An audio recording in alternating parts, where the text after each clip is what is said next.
viewers of Happy Minds Academy. Welcome back to our channel. Today, let's look into different sounds of CH.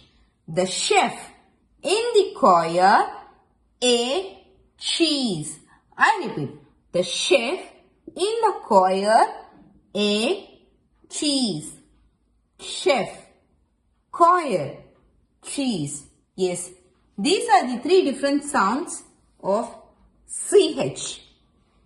CH makes the sound ch when the word is from Old English, when the word is typically found in Old English. Okay, for example, cherry, cheese, child, choose. Yes, CH makes k sound when, or else if a word comes from Greek, then it makes k sound. For example, echo, school. CH makes sh sound when the word is from French. For example, chef, mission. Hope this video is useful.